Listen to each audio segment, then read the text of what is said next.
Good afternoon, everyone. This is Satveer Singh Hanuja from Singh Institute of Science and Commerce. I am sorry कि आप लोगों को इस video के लिए थोड़ा सा वेट करना पड़ा, बट थोड़ा सा मिसकंडक्ट हो गया था। यूट्यूब से थोड़ा से कॉपीराइट के इश्यूज थे, तो पहले हमने उसको क्लैरिफाई किया, फिर अब हम इस पर काम कर रहे हैं। एंड आज जो हमारा वीडियो है, आज का जो हमारा टॉपिक है, इसको हम स्टार्ट करेंगे with the very basic of micro economics. मैं होप करता हूँ आप लोग सब घर पर होंगे, क्वारंटीन को आप लोग फॉलो कर रहे हैं, अपना ध्यान रख रहे हैं, आप लोग सारी वो चीज़ें फॉलो कर रहे हैं जो गवर्नमेंट ऑफिशियल्स दे रहे हैं। इसीलिए आप लोगों के लिए अब डेली वीडियोस मैं कोशिश करूंगा, एक नहीं 2 वीडियोस आप लोगों के लिए डेली अपलोड हो सकें। आज भी मैंने ट्राई किया है कि कम से कम 2 वीडियोस आप लोगों के लिए आए। आप लोग कमेंट दे करके, फीडबैक दे करके मुझे बता सकते हैं कि अगर आपको इस वीडियो से रिलेटेड कोई इशू या कोई प्रॉब्लम हो रही है तो। साथ में ही आप लोग चैनल को मोस्ट प्रोबेबली सब्सक्राइब कर चुके होंगे, आप लोग चैनल को सब्सक्राइब कर लीजिए, वीडियो को लाइक कर दीजिए। जो भी आपको पूछना है आप कमेंट कर सकते हैं, या फिर मैं व्हाट्सएप नंबर आपके साथ डिटेल में शेयर कर दूंगा, आप व्हाट्सएप कर सकते हैं। मेल आईडी चैनल के साथ लिंक्ड है, आप उसमें भी मैसेज कर सकते हैं, मेल कर सकते हैं, या फिर आप लोग चाहें तो डायरेक्टली सिंह इंस्टीट्यूट के गूगल पेज पर जाकर उस पर भी मैसेज छोड़ सकते हैं, मैं वहाँ पर भी अवेलेबल हूँ। साथ में आप लोग अपने और फ्रेंड्स या जो भी बेनिफिशियल हो, जिसको बेनिफिट मिल सके, आप दे सकते हैं। ये video ICSC, CBSE, MP board तीनों के लिए अप्लाई होगा। आईएससी 12th और आईसी 10th के लिए कॉमन टॉपिक है जिसकी आज हम बात करने वाले हैं। हम अपने वीडियो को स्टार्ट करते हैं। Let us start the very basic concept of micro economics as well as one of the core topic of micro economics, demand. बच्चों, आज हम जो पढ़ने वाले हैं वो आप लोग डेली, मैं प्रॉमिस कर रहा हूं आप लोगों से, आप लोग इसको डेली अपनी लाइफ में देखते हो। बस आज पता चलेगा आपको कि कैसे। ठीक है। Demand meaning, demand means desire for a commodity backed by it's purchasing power.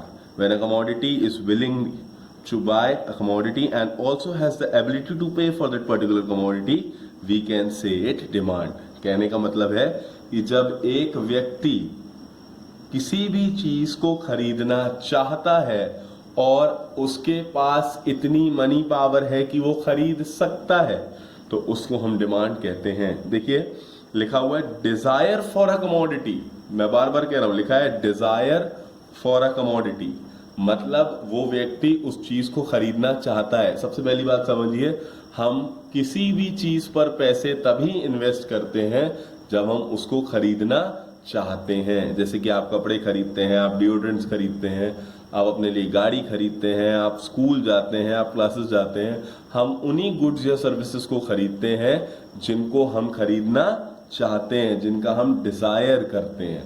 लेकिन हम उन चीजों को डिमांड तब कहते हैं जब हम परचेजिंग पावर उस पे लगा सकते हैं। मैं अभी क्लियर कर दे रहा हूं कि हर वो चीज जो हम खरीदते हैं वो डिमांड नहीं होती है। हर वो चीज जो हम खरीद सकते हैं और खरीदना चाहते हैं वो डिमांड होती है। डिपेंड करता है कि हम खरीदना चाहते भी हैं और खरीद सकते भी हैं, इसके बाद हम खरीदते हैं नहीं, वो एक अलग चीज है। अभी हम बात कर रहे हैं उस क्राइटेरिया की जहां हम विलिंगनेस टू बाय है। देखिए क्या लिखा है, demand is equals to willingness to buy plus ability to spend. हम खरीदना चाहते भी हैं और हम उसको खरीद सकते भी हैं। मेरे सामने से जब एक ऑडी निकलती है, जब एक मर्सिडीज निकलती है, जब एक बीएमडब्ल्यू की लग्जरी कार निकलती है, तो मैं कहता हूं oh what a wonderful car, I dream of it, I desire for it, but I can not demand it. क्यों? क्योंकि मैं उस गाड़ी को खरीदने के सक्षम नहीं हूं, मैं नहीं खरीद सकता हूं। जब एक साइकिल निकलती है तो I can definitely buy it, immediately खरीद सकता हूं, बट मैं विलिंगनेस नहीं रखता, इसलिए मैं साइकिल को भी अपनी डिमांड नहीं कहता। मैं उस चीज को अपनी डिमांड कहूंगा जिसको मैं खरीदना चाहता भी हूं और खरीद सकता भी हूं।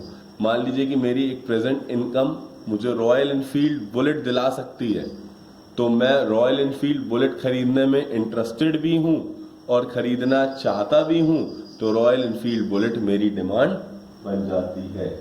ठीक है, आगे देखते हैं।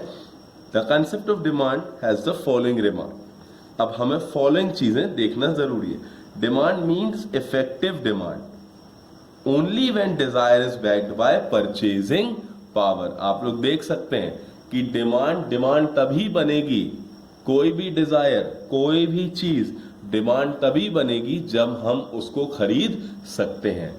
नीड का मतलब होता है जरूरत, डिजायर का मतलब होता है चाहत, वांट का मतलब भी होता है एक तरीके से चाहत या जरूरत या किसी चीज को खरीदने की इच्छा।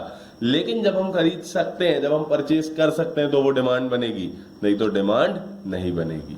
आगे लिखा हुआ है demand is a desired quantity not actual quantity. बेटा मैंने पहले एक्सप्लेन कर दिया, आप जितना खरीदते हो वो डिमांड नहीं है, आप जितना खरीदना चाहते हो वो डिमांड है। कई बार हम चाहत से ज्यादा भी खरीद लेते हैं, कई बार हम चाहत से कम भी खरीदते हैं। हम कभी कभी शॉप्स में जाते हैं, हम कोई चीज ट्राई करने के लिए लेकर आते हैं, हो सकता है हम प्लान कम खरीदने का कर रहे थे, हम ज्यादा भी कर लेते हैं। कई बार हम कम खरीदने का लेकर जाते हैं पर हम ज्यादा ले आते हैं, ये हो सकता है। मैं आपको एक रीसेंट एग्जांपल देता हूं। अभी जब क्वारंटीन में आपके पेरेंट्स या आप लोग जब शॉप जाते हैं तो ज्यादा जरूरतें नहीं है चीजों की, डे टू डे प्रोडक्ट्स की डिमांड कम है बट हम ज्यादा खरीद रहे हैं क्योंकि हम उसको स्टॉक कर रहे हैं घर पे। It is because of the situation, not because of demand. हम डिमांड जो करते हैं वो डिजायर्ड क्वांटिटी होती है। Demand is always referred to a certain price. बेटा ये बात आप लोगों के बहुत ही ज्यादा गौर करने वाली है कि डिमांड जो है वो हमेशा एक सर्टेन प्राइस पर होती है। आप लोग चाहे कुछ भी खरीदने जाएं, या तो आप लोगों को उसका प्राइस ऑलरेडी पता होता है, और अगर पता नहीं होता है तो हम सबसे पहले यही पूछते हैं कि भैया कितने का है, क्योंकि ये कितने का है ही तो मेन टॉपिक है। When we'll know the price of the commodity, तभी तो पता चलेगा कि हम वो परचेज कर सकते हैं या नहीं कर सकते हैं।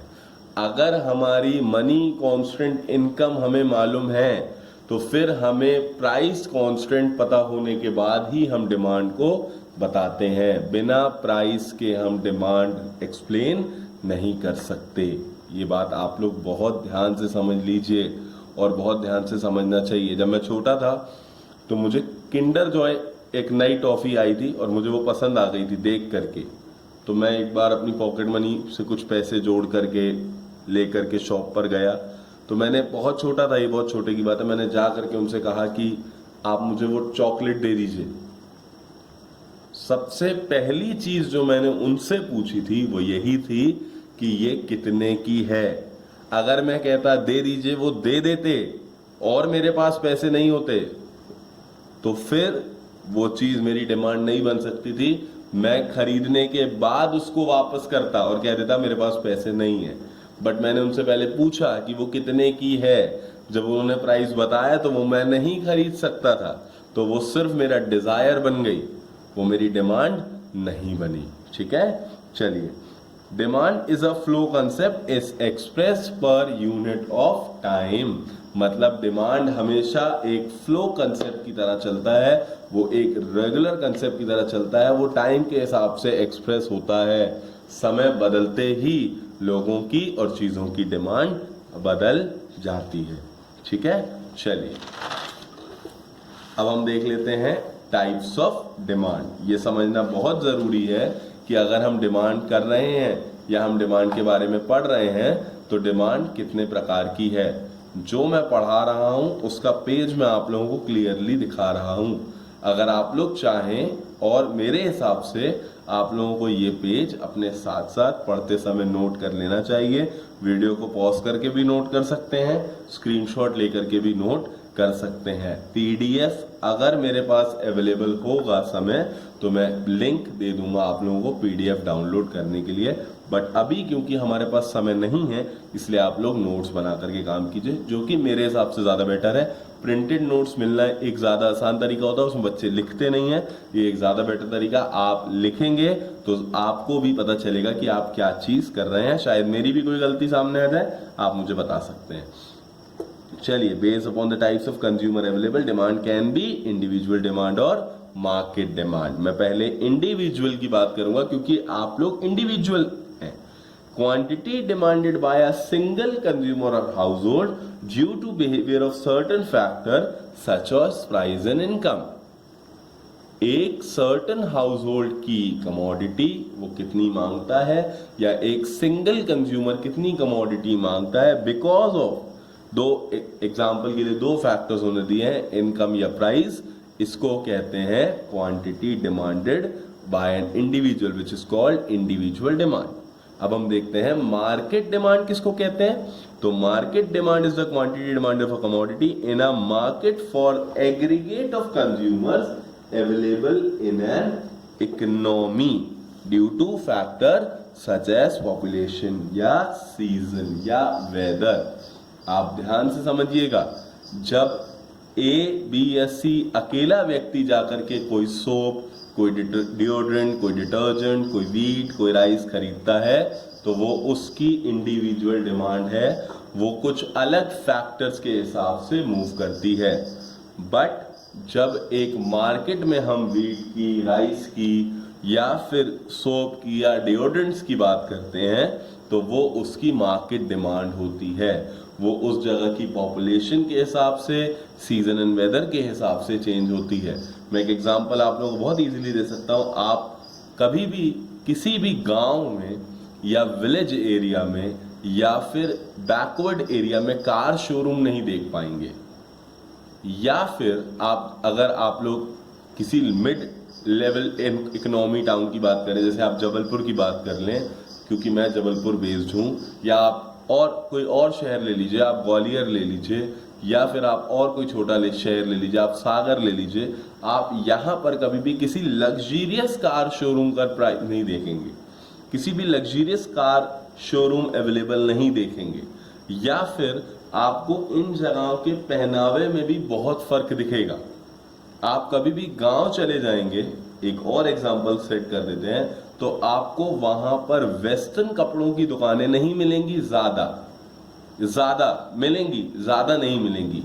आप जबलपुर जैसी सिटी आ जाएंगे तो आपको वेस्टर्न कपड़ों की दुकानें मिलेंगी, वैरायटी कई बार मिलेगी, कई बार कुछ चीजों की नहीं मिलेंगी।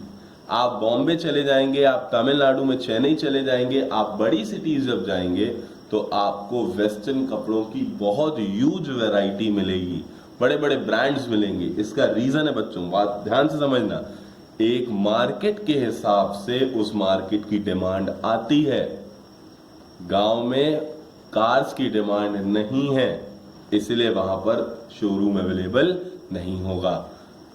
शहर में कार्स की डिमांड है तो शहर कौन सा है, उसकी कितनी इकोनॉमी है, ये देखना पड़ता है। जैसे जबलपुर एक मिड इकोनॉमिक शहर है, इसलिए जबलपुर में आप देखिए मिड इकोनॉमी क्लास की सारी कार शोरूम अवेलेबल है, लेकिन कोई बहुत बड़ी लग्जीरियस कार शोरूम अवेलेबल नहीं है। सिमिलरली अगर मैं बात करूं आपसे बड़ी इकोनॉमीज की, तो वहां देखिए क्योंकि वहां पर लेवल ज्यादा है इकोनॉमी का, वहां पर सारे कार शोरूम अवेलेबल है। इसी तरीके से आप कपड़ों को भी ले सकते हैं। कपड़ों की पॉपुलेशन के हिसाब से देखा जाए तो विलेजर्स थोड़े से इंडियन कपड़े ज्यादा पहनते हैं, वेस्टर्न का चलन वहां भी नहीं है, तो वहां पर वेस्टर्न कपड़े ज्यादा अवेलेबल नहीं मिलेंगे। जबलपुर जैसी सिटी में आपको इंडियन भी मिल जाएंगे, आपको वेस्टर्न मिल जाएंगे, लेकिन ब्रांड्स और वैरायटी का थोड़ा सा फर्क आएगा as compare to village. Village से ज्यादा मिलेगी, लेकिन अगर आप बॉम्बे चले जाएंगे तो बॉम्बे से कम मिलेगी, क्योंकि वहां वेस्टर्न कल्चर सबसे ज्यादा प्रेवलेंट है। बॉम्बे मैंने एक एग्जांपल लिया, आप किसी भी बड़ी सिटी का एग्जांपल ले सकते हो, सेट कर सकते हो। ओके, ऑलराइट, चलिए इसको आगे लेकर के चलते हैं। अब देखते हैं भाई कि अगर मैंने ये बात कही है कि इंडिविजुअल डिमांड होगी, तो एक इंडिविजुअल के डिमांड करने के पीछे भी कुछ रीजन, कुछ फैक्टर्स होंगे, कुछ चीजें होंगी जिस हिसाब से वो अपनी डिमांड रखेगा। तो चलिए भाई, वेट नहीं करना है, ये सामने आ गया, फैक्टर अफेक्टिंग डिमांड। सबसे पहले इंडिविजुअल डिमांड, और उससे सबसे इंपॉर्टेंट बात, price of the commodity. Price ही तो है जो हमें बताता है कि हम गिवन मनी इनकम में कोई भी चीज कितनी खरीद सकते हैं या कितनी खरीद पाएंगे। तो हमें प्राइस के हिसाब से काम करना है। क्या लिखा हुआ है? Price P of x, price को रेफर करते हैं पी ऑफ एक्स से। क्या लिखा है? In general sense if price of the commodity increases demand for it decreases and vice वर्सा। मतलब अगर किसी कमोडिटी का प्राइस बढ़ता है तो बच्चों उसकी जो डिमांड है वो कम हो जाती है। क्यों? इसका बेसिक रीजन समझेंगे। ये बेसिक जर्नल सेंस है। कभी कभी ऐसा नहीं भी होता है, कभी कभी ऐसा होता भी है, लेकिन जर्नल सेंस यही कहता है कि अगर कोई चीज महंगी होगी तो हमारे लिए उसकी डिमांड कम हो जाएगी। क्यों? क्योंकि हमारी अभी सिर्फ हम परचेजिंग पावर की बात करेंगे, हमारी परचेजिंग पावर जो है वो कम हो जाएगी।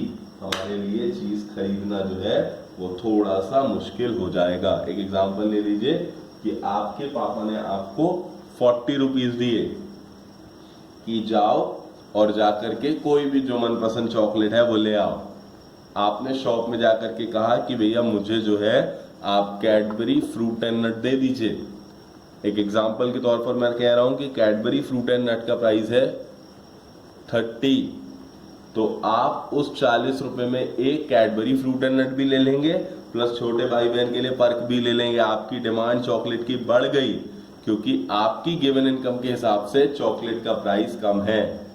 आपने छोटे भाई को चॉकलेट दी, वो भी खुश हो गया, आप भी खुश हो गए। आपने नेक्स्ट टाइम पापा जी से फिर लिए ₹40, आप शॉप पर गए, अब 40 की फ्रूट एंड नट है। देखिए समझिए, अब 40 की सिर्फ फ्रूट एंड नट है, आप फ्रूट एंड नट लिए और खा लिए। आपने भाई को नहीं दी क्योंकि आपके पास 40 ही थे और उतने में वही टॉफी अवेलेबल थी जो आपको चाहिए थी। आपकी डिमांड कम हो गई। जो एक्स्ट्रा पर्क आपने खरीदी थी वो अब आपकी डिमांड नहीं रही क्योंकि प्राइस बढ़ चुका है। अगर प्राइस फर्दर बढ़ जाएगा, 45 हो जाएगा, तो इवन जो फ्रूट एंड नट आप खरीद रहे हैं आप वो भी नहीं खरीदेंगे। आप कहने के रहने दो भैया, नहीं चाहिए। This is because when price increases the demand for the commodity decreases. अब यही सोच लीजिए कि 30 वाली फ्रूट एंड नट अगर 20 में हो गई तो फिर भाई को पर क्यों?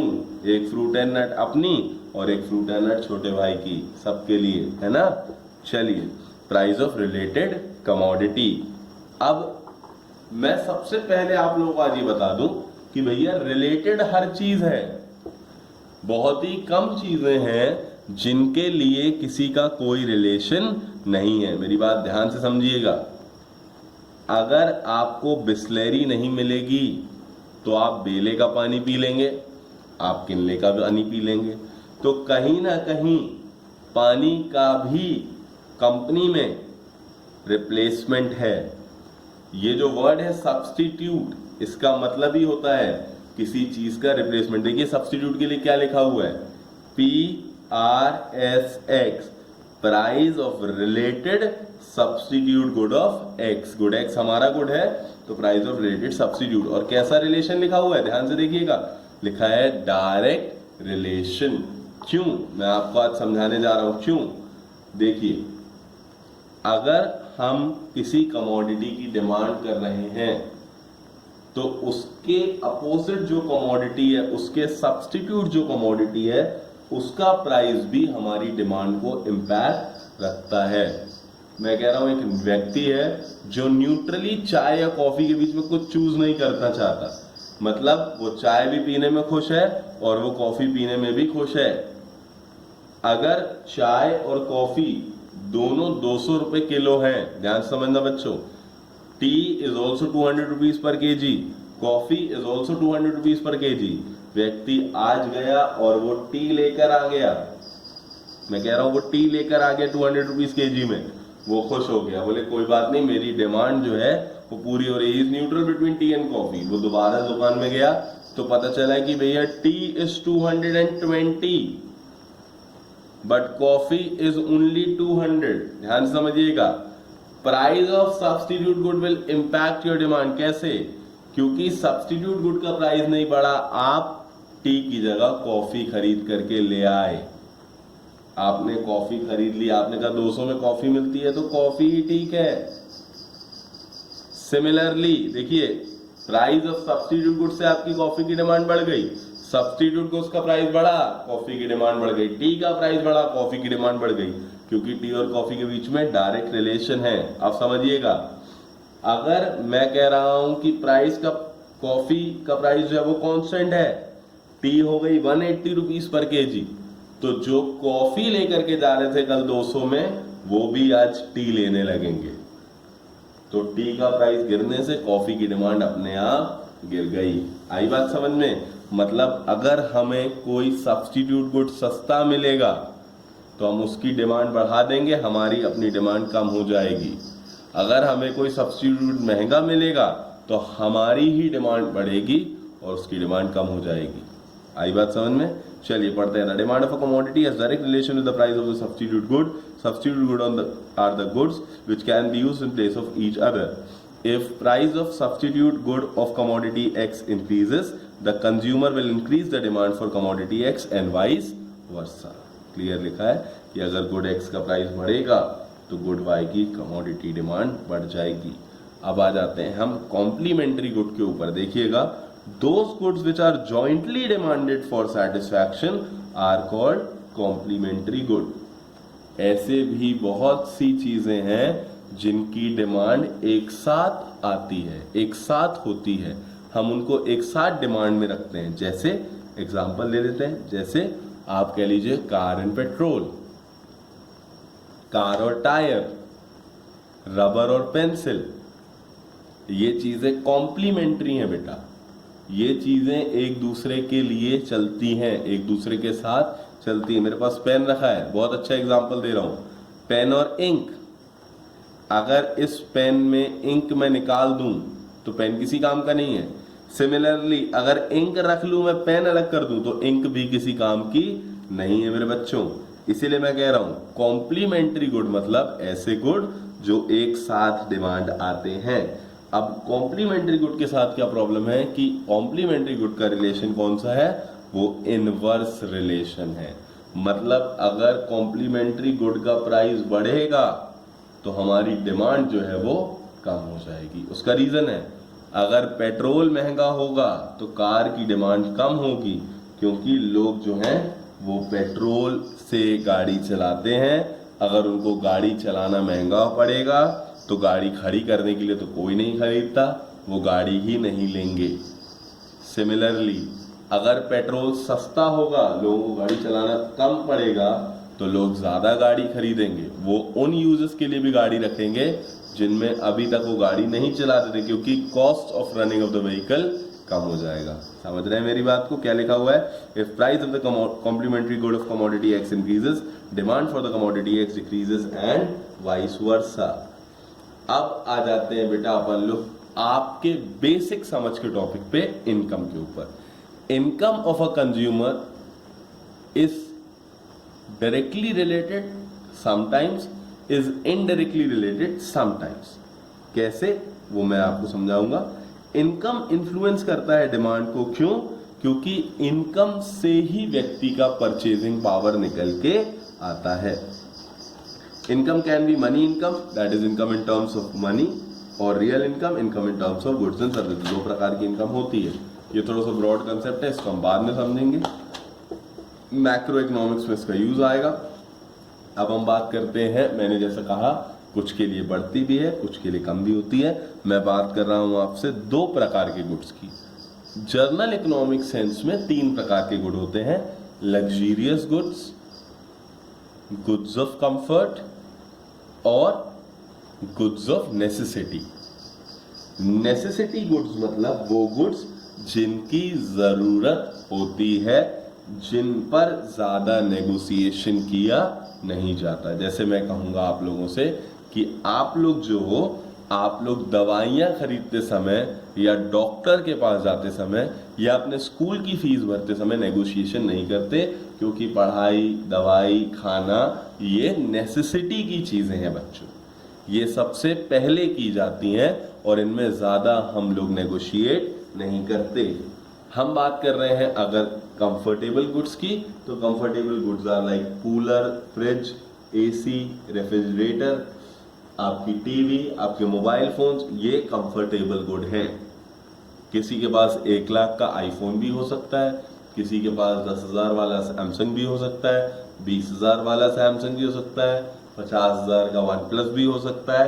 दिस इज बिकॉज हर व्यक्ति का अलग कंफर्ट लेवल होता है डिपेंडिंग अपॉन इनकम। अगर कंफर्ट लेवल के ऊपर जाना है तो फिर आप पहुंच जाएंगे लग्जीरियस लाइफ की तरफ। वो लाइफ जो कि सिर्फ लग्जीरियस इनकम, रियल इनकम जिनकी बड़ी होती है या ज्यादा अमाउंट में होती है, वही लोग करते हैं। अभी यहां पर हम आपके बेसिक के लिए दो ही चीजें डिस्कस करेंगे, नॉर्मल गुड्स और inferior goods. Normal goods, goods of normal quantity and uses, और ये गुड्स जो हैं इनकी demand with price, with income बढ़ती है। अगर आपकी डे टू डे इनकम बढ़ेगी तो आपकी नॉर्मल गुड्स की डिमांड बढ़ जाएगी, क्योंकि आप ज्यादा से ज्यादा नॉर्मल गुड्स कंज्यूम करने की कोशिश करोगे। मैं फिर से कह रहा हूं, नॉर्मल और इंफीरियर के बारे में बहुत ध्यान समझना। जब हमारी इनकम कम होती है तो हम इंफीरियर गुड्स कंज्यूम करते हैं। हर इंफीरियर गुड के लिए एक सब्स्टिट्यूट आता है। मैं कह रहा हूं मेरी आज इनकम कम है तो मैं बाटा, मैं नहीं कह रहा कि बाटा इंफीरियर है, पर एक इनकम पर बाटा इंफीरियर लगने लगेगा। ध्यान समझना, ये बात एक्चुअली कंपैरिजन की है। आज मैं कमा रहा हूं 10,000 पर मंथ, तो मैं कह रहा हूं मेरे लिए बाटा कंफर्टेबल है, बाटा ही नॉर्मल गुड है। मैं कल 50 कमाने लगा तो बाटा मेरे लिए इंफीरियर हो गया, फिर मैं चला गया नॉर्मल गुड की तरफ, और वो नॉर्मल गुड होगा किसी अच्छी क्वालिटी का गुड, एडिडास का शूज हो सकता है फॉर एन एग्जांपल। तो normal goods are those goods which are of normal quality, inferior goods are those goods which are of poor quality and low income usage goods है। ठीक है, तो ये जो goods हैं inferior, इनकी रिलेशन इनडायरेक्ट है। जब व्यक्ति की जीवन में उसकी इनकम बढ़ती है तो वो inferior से नॉर्मल की तरफ मूव करता है। फिर उसके आगे मैंने आप लोगों को बता दिया, नॉर्मल के ऊपर लग्जीरियस भी है, वो जब ज्यादा लेवल ऑफ इनकम होती है तब उसकी बात करते हैं। अभी हम यहाँ पर उसको डिस्कस नहीं कर रहे हैं। इसके बाद आ जाते हैं टेस्ट एंड प्रेफरेंसेस। हर व्यक्ति अपना जो डिमांड है वो अपने टेस्ट एंड प्रेफरेंसेस को देखते हुए बनाता है। जैसे मैं कपड़े जब खरीदता हूं तो मैं प्रेफर करता हूं कि मेरे पास ब्लैक कपड़े हों, मुझे ब्लैक ज्यादा पसंद है, तो मेरा टेस्ट एंड प्रेफरेंस है, मेरा टेस्ट एंड प्रेफरेंस ब्लैक की तरफ है, तो मेरी डिमांड भी ब्लैक कलर के लिए ज्यादा होती है, ब्लैक कलर के कपड़ों के लिए। या मुझे स्नीकर्स ज्यादा पसंद है, मेरा टेस्ट स्नीकर्स को सूट करता है, तो मैं अपने लिए स्नीकर्स या लोफर्स लेना ज्यादा पसंद करता हूँ। ये भी एक आप एग्जांपल ले सकते हो। फ्यूचर एक्सपेक्टेशन रिगार्डिंग प्राइस, अगर कोई चीज फ्यूचर में महंगी होने वाली है, ये अभी बहुत इंपॉर्टेंट है। क्वारंटीन में, कोरोना वायरस के समय में ये बहुत हुआ है, आपके घर में हुआ है कि फ्यूचर में महंगी होने वाली चीज के साथ आज डायरेक्ट रिलेशन बन गया है। कैसे? क्योंकि अगर वो फ्यूचर में महंगी होने वाली है तो हम उसको आज ही खरीद लेंगे। Future expectation regarding price, if it increases the demand at present increases. पापा को ऐसा लग रहा होगा कि यार गेहूं स्टॉक कर लेते हैं या फिर चावल स्टॉक कर लेते हैं क्योंकि क्वारंटीन है, आगे महंगा हो जाएगा, तो पापा ने ज्यादा खरीद लिए। उसका रीजन यही है कि वो फ्यूचर में महंगे हो सकते थे मेरे बच्चों।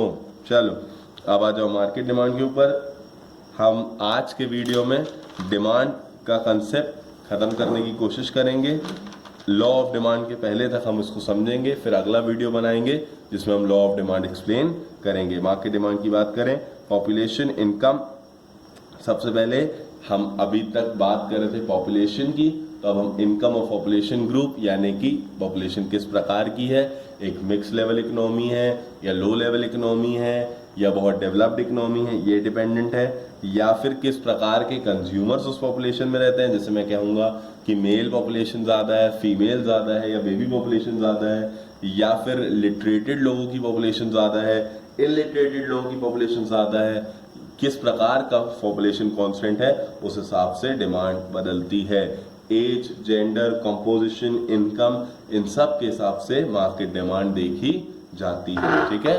सीजन एंड वेदर, अगर आप बात कर रहे हैं सीजन एंड वेदर की, जिस प्रकार का प्रिविलेज सीजन होगा उस प्रकार की डिमांड होगी। समर आ चुका है तो आइसक्रीम, कोल्ड ड्रिंक, ये सब आप लोग अभी कंज्यूम करने वाले हैं।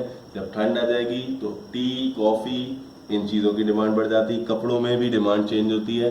गर्मियों के समय में लोग समर क्लोथ्स पहनते हैं, फिर रेनी सीजन आ जाता है तो लोग रेनकोट भी खरीदते हैं, अम्ब्रेला खरीदते हैं। जब विंटर आएगा तो फिर हम जैकेट्स और पुलोवर्स की तरफ भी जाएंगे। अब आ जाते हैं हम अपने नेक्स्ट पॉइंट पर, दैट इज गवर्नमेंट पॉलिसी, हमारी गवर्नमेंट 2 प्रकार की पॉलिसीज चला रही है। किस प्रकार से पॉलिसी हमें इम्पैक्ट करती है आज आप समझ लीजिए। अगर टैक्सेशन लग रहा है गुड्स पे तो टैक्स लगा करके गवर्नमेंट प्राइस बढ़ाती भी है, कम भी करती है। अगर टैक्सेस बढ़ते हैं, प्राइस बढ़ता है तो डिमांड कम हो जाती है। टैक्सेस कम होते हैं, प्राइस कम होता है तो डिमांड बढ़ जाती है।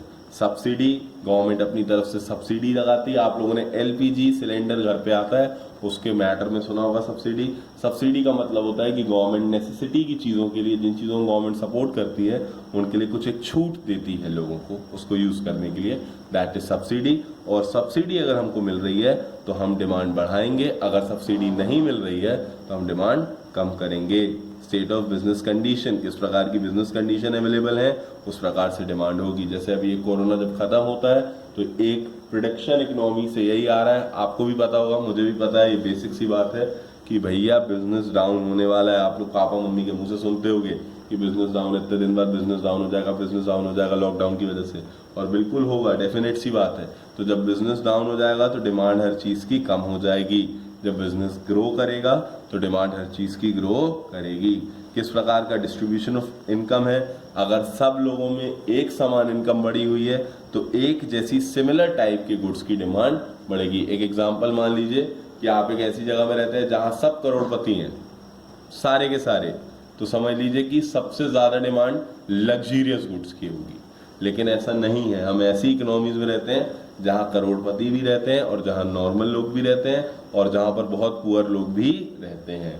तो मिक्स चीजों की जब डिमांड की बात करें, अनइक्वल डिमांड की बात करें, तो क्योंकि डिफरेंट क्लासेस ऑफ कंज्यूमर हैं तो क्या हो जाता है, तो सिमिलर टाइप की डिमांड कम हो जाती है, डिफरेंशिएटेड गुड्स डिमांड किए जाते हैं। डिमांड फंक्शन एक मैथमेटिकल रिलेशन है जो एक्सप्लेन करता है कि किस प्रकार से डिमांड चेंज होगी। देखिए क्या लिखा है, D of X is a function of P X, P R X price of related substitute good, P R C X price of related complementary good, by income, T taste and preference, F E P X future expectation of price of x.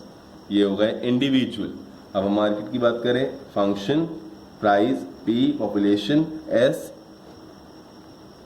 season and weather, GT that is government policy of tax, GS that is government policy of subsidy, B state of business and DY that is distribution of income।